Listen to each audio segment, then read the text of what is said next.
सभी को राधे राधे। जय श्री कृष्ण। आज हम कक्षा 10 विषय विज्ञान के ऊपर चर्चा करेंगे।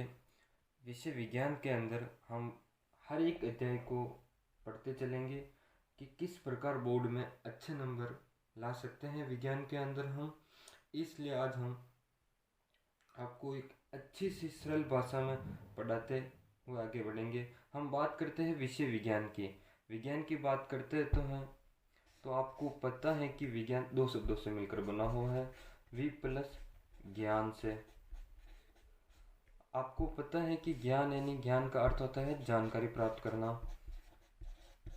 और जानकारी हम किसी वस्तु की प्राप्त कर सकते हैं। और हम कहते हैं कि वि का अर्थ होता है कि विभिन्न प्रकार की, यानी कि प्रकृति में जितनी भी प्रकार की वस्तुएं होती हैं उनकी जानकारी प्राप्त करना है।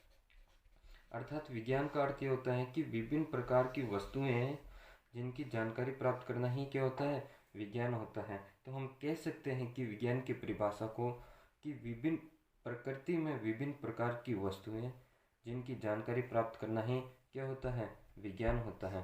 तो आपको समझ में आ गई होगी कि विज्ञान की परिभाषा क्या है। अब हम बात करते हैं विज्ञान की परिभाषा को आगे बढ़ाते हुए आपके अध्याय नंबर 7 किसकी बात करते हैं, अध्याय नंबर 7 की। अध्याय नंबर 7 है जो नियंत्रण एवं समन्वय। बहुत अच्छा पाठ है, नियंत्रण एवं समन्वय। आप यदि इसको पढ़ोगे ना बुक के अंदर तो आपको बिल्कुल ही समझ में नहीं आएगा।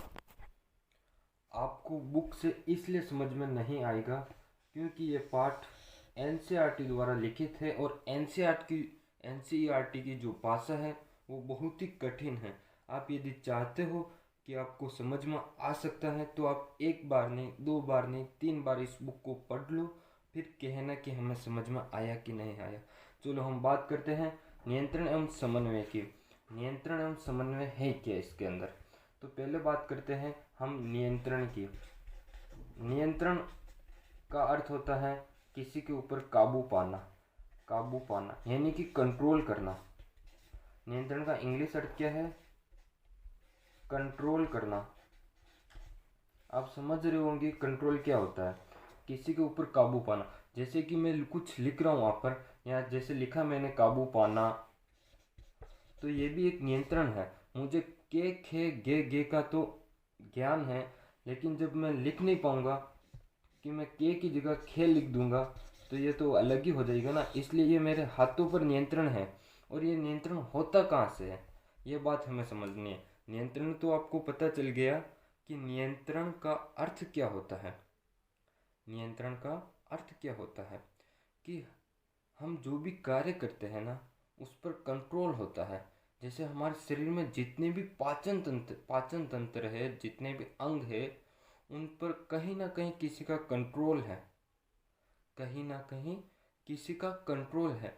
जब कंट्रोल है तो किसके द्वारा होता है, क्योंकि हम बात करते हैं जैसे पाचन तंत्र की बात कर लें तो पाचन तंत्र के अंदर जो आमाशय है, यदि आमाशय के ऊपर कंट्रोल ना होना तो वो अपना काम नहीं करेगा, और जब काम नहीं करेगा तो भोजन का पाचन कैसे होगा।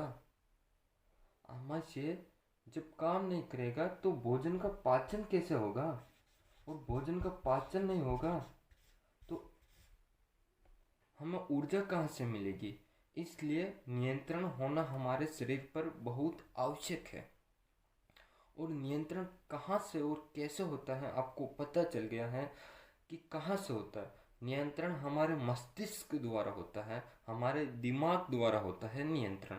नियंत्रण की बात समझ में आ गई आपको। अब हम बात करते हैं समन्वय की, कि समन्वय क्या चीज़ है। नियंत्रण की तो हमने बात कर ली, अब हम बात करते हैं समन्वय। ये समन्वय का अर्थ होता है कि एक योजना अनुसार चलना। योजना अनुसार, जैसे हम बात करते हैं कि हम चल रहे हैं, जैसे कि हम क्या है कि हम चल रहे और हमारा अगला पैर चल गया एक बार, और दूसरा पग कह दे कि मैं तो नहीं चलूंगा, दूसरा पैर क्या कहे कि मैं तो यहीं रहूँगा, आगे नहीं बढ़ूँगा। तो ये दूसरा पैर अगर नहीं चलेगा तो पहला पैर भी फिर आगे नहीं चलेगा। इसलिए पैरों का समन्वय होना ज़रूरी है हमें चलने के लिए। जब हमारा एक पैर आगे बढ़ रहा है तो दूसरा पैर भी फिर आगे बढ़ेगा, फिर पहला पैर आगे बढ़ेगा, फिर दूसरा पैर आगे बढ़ेगा। जब तक ये दोनों एक दूसरे के आगे नहीं बढ़ेंगे तो हम आगे नहीं चल पाएंगे। तो हम कह सकते हैं कि ये एक समन्वय है। जैसे एक उदाहरण और बताता हूँ आपको कि हम जब क्रिकेट खेलते हैं तो क्रिकेट में आपने देखा होगा कि जब हम बॉल कैच करते हैं तो हमारी आंखें एग्जैक्ट एक स्थान बता देती हैं कि बॉल यहाँ पर आएगी और हमें कैच करना है। तो हम बॉल को कैच करने के लिए जैसे ही आगे बढ़ते हैं, जैसे इस बॉल को है और हम यहाँ खड़े हैं, तो हम इस बॉल आँख ने बता दे कि बॉल यहाँ पर आएगी। तो हम जैसे यहाँ पर आगे बढ़े तो हमारे हाथ इसको पकड़ कर एकदम पीछे हो गए। हमारे हाथ क्या है, इसको एकदम पकड़ा और पीछे हो गए।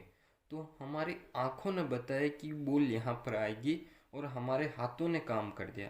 तो ये क्या है, एक समन्वय है, एक योजना अनुसार हम काम कर रहे हैं, एक के बाद एक। ऐसे ही पाचन तंत्र की बात भी कर सकते हैं हम। देख सकते हो आप पाचन तंत्र में आमाशय काम कर लिया, अपना खाना को क्षारीय अम्लीय माध्यम में बना दिया भोजन को। आमाशय के बाद यकृत की बारी आती है। यकृत क्या करता है, उसको क्षारीय माध्यम में देता है और ये पित्त रस स्रावित करता है। यकृत यदि पित्त रस स्रावित ना करे कि कह दे कि मैं तो कहीं नहीं करूँगा काम, तो वहाँ समन्वय होना उचित नहीं है। जब आमाशय के बाद यकृत कार्य करता है और यकृत के बाद अग्नाशय, अग्नाशय के बाद छोटी आंत कार्य करती है, तो इस क्रम को हम समन्वय कहते हैं। कि समन्वय का अर्थ एक ही है कि एक के बाद एक क्रम, ताकि वो कार्य लगातार निरंतर चलता रहे। तो अब आपको नियंत्रण एवं समन्वय का अर्थ समझ में आ गया होगा। अब हम पाठ अध्याय के ऊपर चलते हैं कि एनसीईआरटी ने अपनी बुक में कक्षा 10 के अंदर क्या लिखा है। हम बात करते हैं तो उसने एनसीईआरटी बुक के अंदर जो लिखा है वो आप देख सकते हो कि क्या लिखा है। एनसीईआरटी है उसमें कि सभी जीवों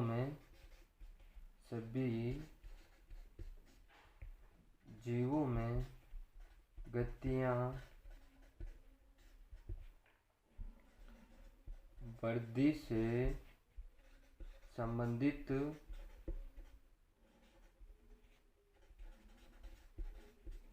नहीं होती हैं। अर्थात हम कह सकते हैं कि जैसे बच्चे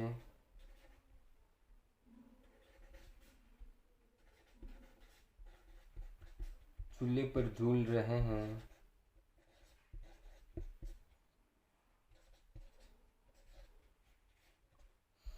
लिखना हो गया, बोलना हो गया, नाचना इत्यादि। देखिए अब आपको ये बात समझ में नहीं आई होगी, मैं समझा देता हूँ कि है क्या यह बात। कि सभी जीवों में, यानी कि जो भी जीव है, जीव हम कहते हैं सजीव को। जीव हम किसको कहते हैं, सजीव को। और सजीव कौन होते हैं, या तो पादप होते हैं या फिर जंतु होते हैं। पादप या जंतु ही सजीव होते हैं। जो जीव हो उसमें जो गतिविधियां होती हैं वो सारी की सारी गतिविधियां क्या हैं, वृद्धि से संबंधित नहीं है। कि जैसे ये कोई जीव है, इसकी जो आकृति में वृद्धि हो रही है, ये वृद्धि उसकी लंबाई में हो रही है, उससे संबंधित नहीं होती है। बच्चे झूले पर भी झूल रहे हैं, ये भी उसकी एक गति है। लिखना भी एक गति है, बोलना भी उसकी एक गति है, नाचना भी एक गति है, इत्यादि। तो यानी कि हम कह सकते हैं कि जो जीव है वो गति करता है, वो गति केवल वृद्धि से संबंध नहीं रखती है। ठीक है, आपको ये बात समझ में आ गई होगी। अब हम बात कर रहे थे हाँ, जो हम गति की बात कर रहे थे, तो गति को हम 3 क्रियाओं में विभाजित कर सकते हैं। कैसे देखते हैं हम कि ये जो गति की बात की, हम इस गति को हम 3 क्रियाओं में विभाजित कर सकते हैं।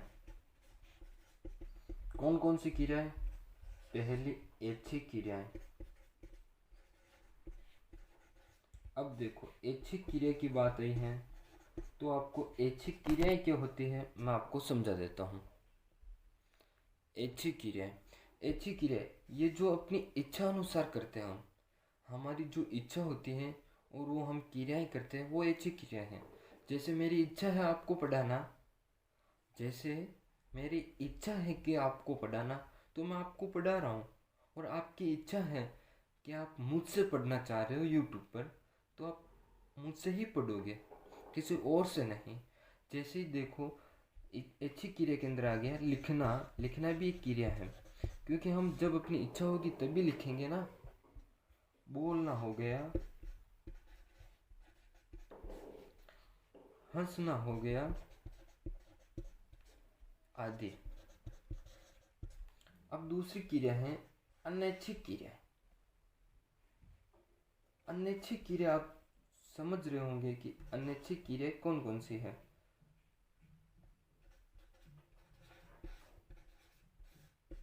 अनैच्छिक क्रियाएं, देखो, अनैच्छिक क्रिया वे क्रियाएं होती हैं जो हमारी इच्छा अनुसार नहीं कर पाते, वो क्रिया अनैच्छिक है। जैसे हृदय का धड़कना क्या है? हृदय का धड़कना। हृदय अपनी इच्छा अनुसार नहीं धड़कता है। हम चाहते कि हृदय तू रुक जा, फिर धड़क, फिर रुक जा, फिर धड़क। वो ऐसे नहीं करता, वो अपनी एक जो गति है उसी के अनुसार धड़कता रहता है। यानी कि हम उस पर कोई कंट्रोल नहीं कर सकते कि हम चाहें तभी धड़के और हम चाहे तभी ना धड़के। तो एक तो हृदय का धड़कना हो गया। दूसरी क्रिया है श्वसन, कि हम चाहे तभी श्वसन अंदर हो और हम चाहे तभी श्वसन बाहर हो।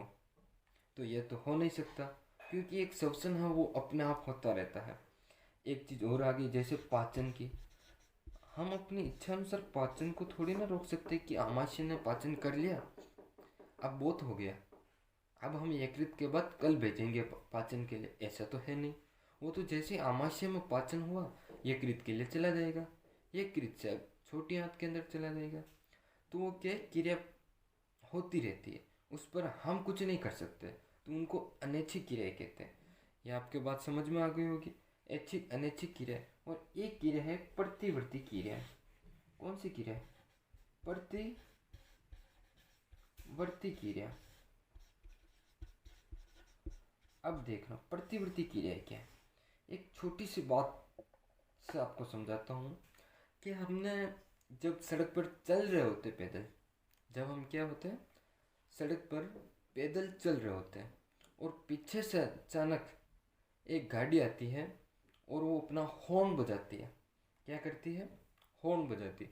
और जैसे ही हॉर्न बजाती है वो, हम अचानक एक साइड में हट जाते हैं। उस रास्ते पर जहाँ से हम चल रहे थे सड़क पर, वहाँ से हम क्या होते हैं अचानक हट कर एक साइड में आ जाते हैं। जैसे ही हम एक साइड में आते हैं तो ये क्या हुई, एक क्रिया हुई। और ये क्रिया इतनी जल्दी हुई कि हम इसको सोच नहीं पाए। तो इसे हम क्या कहते हैं? प्रतिवर्ती क्रिया कहते हैं। कैसे कहते देखना। यदि हम सोचते वहाँ की गाड़ी आई है, हॉर्न बजाया है उसने, अब हमें हटना चाहिए, यदि ना हटे तो हमें कुचल कर चली जाएगी। यदि उसने हमें कुचल लिया तो हमारी मृत्यु भी हो सकती है। इतना तो हमने नहीं सोचा ना कि जैसे उसने हॉर्न बजाया और हमने क्रिया कर दी, है कि उसने क्रिया की और हमने प्रतिक्रिया कर दी उसके प्रति। तो यह क्या हो गई? प्रतिवर्ती क्रिया, कि उसने हॉर्न बजाया और हम वहाँ से हट गए उछल कर, अचानक एक साइड में आ गए। तो इसे क्या कहते हैं? प्रतिवर्ती क्रिया। एक बात और बताता हूँ आपको, एक छोटा सा उदाहरण। जैसे हमारा हाथ कभी कभी गर्म वस्तुओं को छू जाता है। क्या होता है? गर्म वस्तु को छू जाता है। और जब हमारा हाथ गर्म वस्तु को छूता है तो हम क्या करते हैं कि वहाँ से हम अपना हाथ को अचानक हटा लेते हैं, तो हमें पता भी नहीं चलता कि हमारा हाथ को क्या हुआ है। गर्म वस्तु को हाथ छुआ, यह कोई गर्म वस्तु है, ये अपना हाथ है, ये छू लिया तो इसको हमने क्या किया, हटा लिया। जैसे आपने देखा होगा कि हम पैदल चल रहे होते हैं, पैदल, और हमारे पैर के अंदर जब कांटा चुभ जाता है तो हम क्या करते हैं, वहाँ से फास्ट, एकदम फास्ट पैर को उठा लेते हैं।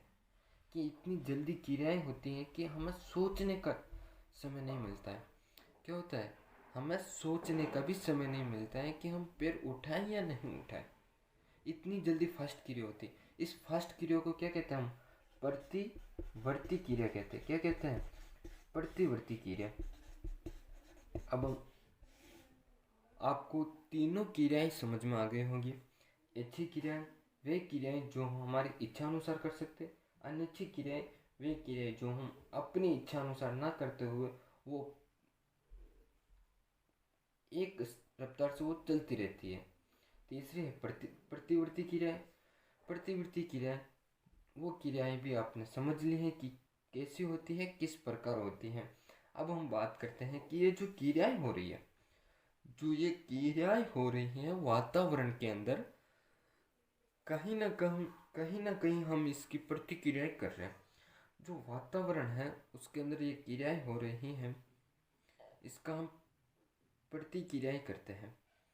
क्योंकि हम लिख रहे हैं तो हमारे लिखने के साथ साथ क्या होता है कि जो वातावरण के जो बाह्य उद्दीपन है वो हमें ग्रहण होते हैं। और ग्रहण कैसे होते हैं, आपको मैं एक छोटे से उदाहरण के रूप में समझाता हूँ। कि जैसे हमने कोई वस्तु को छुआ, जैसे मैं इसको छूता हूँ, इसको मैंने छुआ तो महसूस हुआ कि मुझे ये कठोर है, कोमल है, कैसी है, लचीली है, कुछ तो महसूस होता है। ये महसूस किस कारण होता है? ऐसा क्या है हमारे शरीर के अंदर जो हमें महसूस होता है बाहरी चीज़ों का। तो यहाँ पर एक बात आती है कि जो वातावरण में बाह्य वस्तु होती हैं, जो वो उद्दीपन होते हैं, वो हमारे शरीर को क्या होते हैं, ग्रहण करने पर हमें पता चलता है कि कौन सी वस्तु क्या है। आपको मैं समझा देता हूँ कि कैसे क्या होता है। चलो देखते हैं क्या होता है। हाँ, तो हम बात कर रहे थे कि जो हमारे शरीर के अंदर बाह्य वातावरण में जो विभिन्न प्रकार की उद्दीपनों को ग्रहण करने के लिए एक विशेष प्रकार की संरचना पाई जाती है। देखो, हम बात कर रहे थे कि हम कुछ लिख रहे थे, इसको महसूस किया, तो इसकी एक परिभाषा भी तो देनी चाहिए ना हमें। तो जो हमारे शरीर के अंदर क्या होती है कि जो हमारा शरीर है उसके अंदर बाह्य वातावरण से क्या होता है कि बाह्य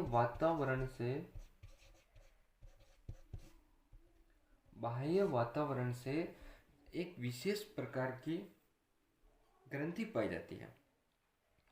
ग्रंथि जो बाह्य वातावरण का जो उद्दीपन है उनको ग्रहण करने के लिए एक विशेष प्रकार की ग्रंथि कह दो, संरचना कह दो, एक रचना पाई जाती है।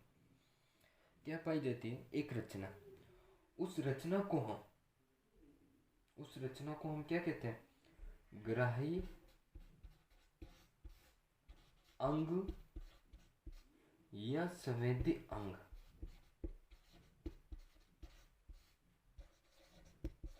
अब देखना, ग्राही अंग का अर्थ तो आपको पता चल गया कि किसी को ग्रहण करना। संवेदी अंग क्या है कि जो संवेदना है, जो क्या है, संवेदना, उनको क्या करना है कि उनको संवेदनाएं हमें समझ में आ जाती है।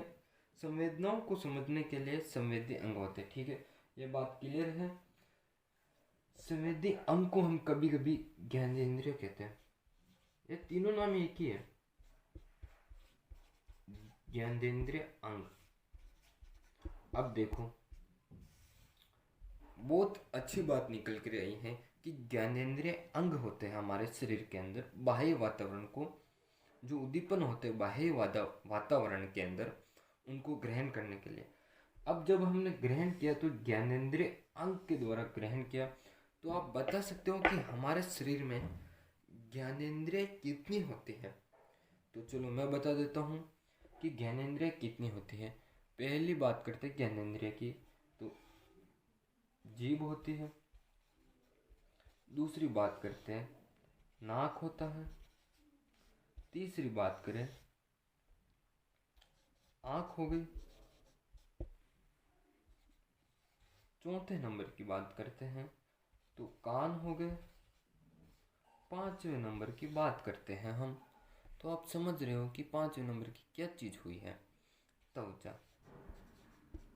ये देखो, ये 5 प्रकार की ज्ञानेंद्रियां हैं जिनसे हम प्रकृति में जितनी भी चीजें हैं उनको छू कर, सूंघ कर, महसूस कर कर, देख कर, स्वाद लेकर सभी प्रकार से हम उन वस्तुओं को समझ सकते हैं कि ये वस्तु कैसी है, क्या नहीं है। और जो ये ग्राही अंग होते हैं, ये ग्राही अंग यानी कि हम जो कहते हैं कि ये ग्रहण करने वाले जो ग्राही होते हैं, वो हमारे शरीर के ज्ञानेंद्रियों में स्थित होते हैं। ज्ञानेंद्रियों में स्थित होते हैं, किसमें? ज्ञानेंद्रियों में स्थित होते हैं। ये क्या होते हैं? ग्राही। ठीक है, अब बात करते हैं कि ग्राही क्या क्या होता है। पहली ग्राही की हम बात करें तो पहला ग्राही हमारा है रस ग्राही। क्या है? रस ग्राही। रस ग्राही का क्या अर्थ है? यानी कि रस का स्वाद, रस का पता लगाना कि स्वाद कैसा है, इसका स्वाद कैसा है। जब हमें स्वाद का पता चल गया तो क्या हुआ? रसग्राही है। रसग्राही नहीं तो स्वाद का पता लगाया है, तो हमें स्वाद मीठा है, कड़वा है, तीखा है, कैसा है, ये पता करने के लिए हमारे जीभ के अंदर रसग्राही होती है, जो पता करती है कि स्वाद उसका मीठा है, कड़वा है, तीखा है, कैसा है। चलो ये बात तो हो गई। अब दूसरी बात करते हैं घ्राणग्राही की। घ्राणग्राही क्या है? इसका भी तो कोई ना कोई तो कार्य होगा ना। घ्राणग्राही, घ्राणग्राही होती है गंध का पता लगाना। क्या होती है? ये गंध का पता लगाती है। किसका? गंध का। हम गंध आती है ना नाक से, हम कहीं से गुजरते हैं और गुलाब के फूल हो तो हमें अच्छी सुगंध आती है। और यदि हम कीचड़ के आसपास से होकर गुजर रहे हैं, कीचड़ के आसपास से होकर गुजर रहे हैं तो हमें दुर्गंध आएगी, बदबू आएगी। तो ये पता कहाँ से चला? ये घ्राणग्राही से पता चला। चलो तीसरी है उष्माग्राही। उष्माग्राही का काम क्या है कि गर्मी है या ठंड है इसका पता लगाना। और ये उष्माग्राही कहाँ होती है? घ्राणग्राही तो नाक पर होती है, ये त्वचा पर होती है। कहाँ होती है? त्वचा पर। उष्माग्राही का काम क्या है कि सर्दी या गर्मी का पता लगाना, कि ठंड है या गर्मी है। चलो ये बात भी हो गई, सर्दी व गर्मी। फिर आती है ध्वनि ग्रह, ध्वनि ग्राही। ध्वनि ग्राही का एक ही चीज है कि ध्वनि को सुनना, कि ध्वनि कहाँ से आ रही, कैसे आ रही है। ध्वनि का पता कि ध्वनि कहाँ से आ रही है और कैसे आ रही है। आपको ये बात समझने की एक बहुत ही तीव्र इच्छा है कि ध्वनि को हम सुनते हैं, सभी सुनते हैं, लेकिन ध्वनि में ऐसा क्या है जो हम सुनना कभी पसंद भी करते हैं और कभी नापसंद भी करते हैं। क्योंकि किसी की आवाज़ मधुर होगी, मीठी होगी, तो हम उसे बार बार सुनना चाहते हैं। हम उसे क्या करते हैं, बार बार सुनना चाहते हैं। यदि किसी की आवाज़ मीठी ना होकर, सुरीली ना होकर, एक तीखी हो, जिसमें एक अलग ही भाव हो, जो हमें समझ में ना आए, जो हमारे मस्तिष्क में ना छा जाए, तो हम उसको सुनना ही नहीं चाहते ना। तो यही बात है कि ध्वनि ग्रह होती है, जो ध्वनि का पता लगाती है कि आवाज़ कैसी आ रही है, अच्छी आ रही है, सुंदर आ रही है, सुरीली आ रही है, मधुर आ रही है, तो हम उसको बार बार सुनते हैं। जैसे बात करते हैं किसी का भजन हो, भजन अगर एक अच्छा सा हो, भजन क्या हो, अच्छा हो, सुंदर हो, सुनने में अच्छा लगता हो, तो हम सुनते हैं। और भजन से एक बात मेरे दिमाग में आई कि समन्वय को एक भजन के माध्यम से जोड़कर बताता हूँ कि समन्वय होता क्या है। जैसे भजन के अंदर जो कलाकार होते हैं, कोई ढोलक बजाता है, कोई हारमोनियम बजाता है, कोई अपनी आवाज़ के माध्यम से जो गीत गाता है, यदि वो सभी अलग अलग तरीके से हो, कोई अपनी आवाज़ जो बोल रहा है वो ना तो ढोलक के अनुसार चल रही हो, ना हारमोनियम के अनुसार चल रही हो, और न ही हारमोनियम ढोलक और उस बोलने वाले वक्ता के अनुसार हो, और ना ही हारमोनियम हो। यानी कि जो भजन कलाकार हैं वो अपनी प्रस्तुति कर रहे हैं, सभी ढोलक हो गए, हारमोनियम हो गए, इन सभी की आवाज़ें अलग अलग हो, यानी कि उनका मिलन नहीं हो रहा है, समन्वय नहीं हो रहा है, मिलन। तो हमें वो अच्छा नहीं लगता। जब मिलन होता है तभी हमें एक आनंद की अनुभूति होती है, तो उसे ही हम समन्वय कहते हैं कि एक के बाद एक सभी का क्या हो, समायोजन हो, क्या हो, समायोजन हो। समायोजन ही समन्वय कहलाता है। चलो यहाँ तक तो हमने बात कर ली कि क्या होता है। अब हम बात करते हैं कि ये जो पता है हमारे मस्तिष्क तक कैसे पहुँचता है। इन ज्ञानेंद्रियों द्वारा जो इंद्रियां हैं ज्ञान की, वो हमारे मस्तिष्क तक सूचना कैसे पहुंचाती है। तो इसके अंदर हम बात करते हैं जंतु तंत्रिका तंत्र, यानी कि जंतुओं में जो तंत्रिका तंत्र होते हैं उसकी बात करते हैं हम कि जो होती क्या है। देखो हम बात कर रहे हैं अब जंतु तंत्रिका तंत्र की। जंतु तंत्रिका तंत्र की, जंतु के अंदर, जंतु में तो हम आगे प्राणी लोग, जो भी जीव है वो प्राणी लोग आते हैं जंतु के अंदर। जंतु में क्या होती है, जो ये तंत्रिका तंत्र है, इसका एक कार्य है कि जो शरीर के जितने भी हिस्से, जो भी भाग हैं, जो भी हिस्सा या भाग है शरीर का, उसका व्यवहार का समन्वय, जो हम व्यवहार करते हैं उस व्यवहार का क्या हो, समन्वय।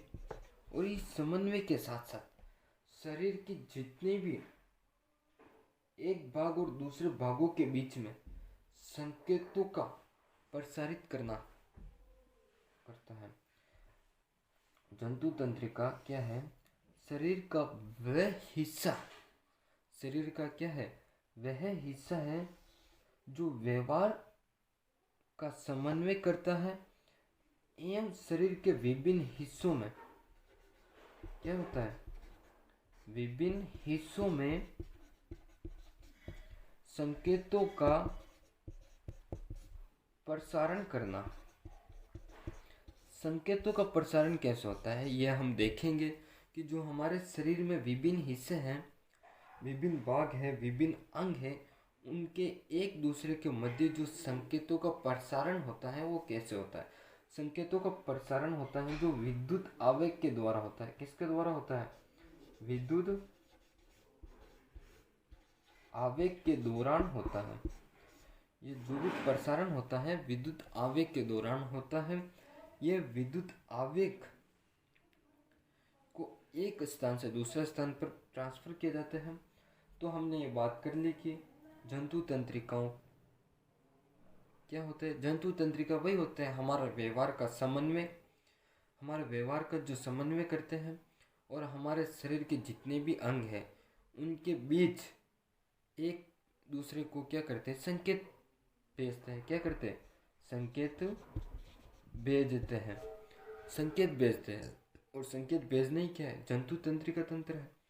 और ये किसके माध्यम से भेजते हैं, तो विद्युत आवेग के माध्यम से भेजते हैं। चलो आपको ये बात भी समझ में आ गई। तो अब हम बात करते हैं कि जो कैसुरक्की होते हैं, कैसुरक्की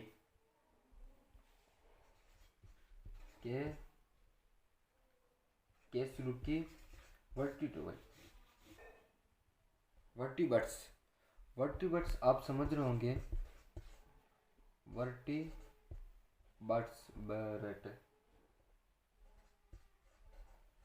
वर्टिबर्ट्स कैसुरक्की या वर्टिबर्ट्स आप समझते हो कि क्या होता है।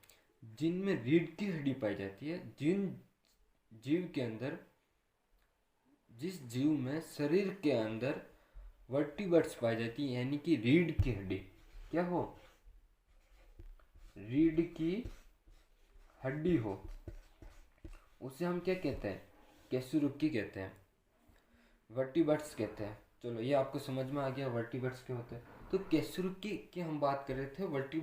वर्टिबर्ट्स में जो ये तंत्रिका तंत्र है दो प्रकार का होता है। इस जीव के अंदर तंत्रिका तंत्र कितना प्रकार का होता है, दो प्रकार का होता है, दो प्रकार का तंत्रिका तंत्र होता है, दो प्रकार का होता है। ठीक है, अब कौन कौन से हम होता है देखते हैं। पहला होता है केंद्रीय तंत्रिका तंत्र, केंद्रीय तंत्रिका तंत्र। केंद्रीय तंत्रिका तंत्र की बात करते हैं तो इसके अंदर आता है पहला तो मस्तिष्क,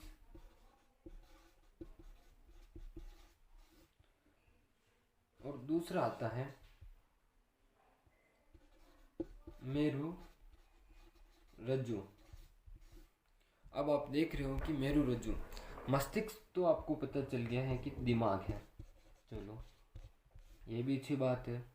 लेकिन मेरु रज्जु क्या है और ये कहाँ पाया जाता है। मेरु रज्जु की बात करता हूँ। मेरु रज्जु जो हमारे मस्तिष्क के पीछे जो रीढ़ की हड्डी है वो एकदम खोखली होती है। क्या होती है, एकदम खोखली होती है। और उसके अंदर जो तंत्रिका तंत्र का जो एक जाल बिछा रहता है, क्या होता है, एक जाल होता है तंत्रिका तंत्र का। उस जाल को हम क्या कहते हैं, मेरु रज्जु कहते हैं। ये हमारी जैसे रीढ़ की हड्डी है, इस रीढ़ की हड्डी के अंदर तंत्रिका तंत्र का ऐसे जाल बिछाया था, इस जाल को हम क्या कहते हैं, मेरु रज्जु कहते हैं। ये बात भी आपके समझ में आ गई। अब हम बात करते हैं परिधीय तंत्रिका तंत्र। कौन सी है, परिधीय तंत्रिका तंत्र, परिधीय तंत्रिका तंत्र। देखो परिधीय तंत्रिका तंत्र का क्या कार्य है, शरीर के विभिन्न भागों में, शरीर के विभिन्न भागों को, विभिन्न भागों को मेरु रज्जु से जोड़ने का कार्य करती है। शरीर के विभिन्न भागों को तंत्रिका द्वारा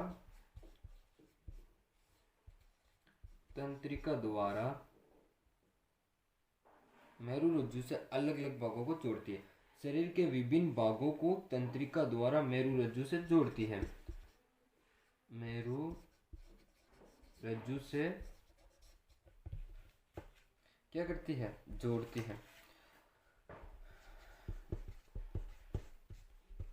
देखो हमने ये बात कर ली कि जो शरीर परिधीय तंत्रिका तंत्र है, शरीर के विभिन्न भागों को तंत्रिका द्वारा मेरु रज्जु से जोड़ती है। जैसे हम बात करते हैं, यह हमारा मस्तिष्क है, यह हमारी मेरु रज्जु है। ये जो जाल है, यह जाल हमारे शरीर के विभिन्न जाल से जो तंत्रिका तंत्र निकल रहा है, यह हमारे शरीर को विभिन्न हिस्सों से जोड़ता है। ये जो हमारे शरीर को विभिन्न हिस्सों से जोड़ रहा है, इसको हम कहते हैं तंत्रिका तंत्र। और इस तंत्र को हम परिधीय तंत्रिका तंत्र कहते हैं। क्या कहते हैं, परिधीय तंत्रिका तंत्र। चलो हमने यहाँ तक तो बात कर ली कि परिधीय तंत्रिका तंत्र क्या होता है। तो हमने दो प्रकार के तंत्रिका तंत्र पढ़े,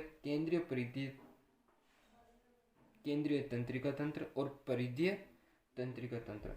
अब हमारा काम है अगला, तंत्रिका तंत्र। ये क्या होता है, अब इसको समझना है, ये कैसे कार्य करता है, क्या होता है इसके अंदर, हमारे शरीर में ये कितना होता है, किस प्रकार होता है। यहाँ तक हम बात करें तो तंत्रिका तंत्र एक तंत्रिका होती है। जो वो तंत्रिका क्या होती है, तंत्रिका होती है ना, वो एक कोशिका का रूप होती है। क्या होती है, कोशिका का रूप होती है।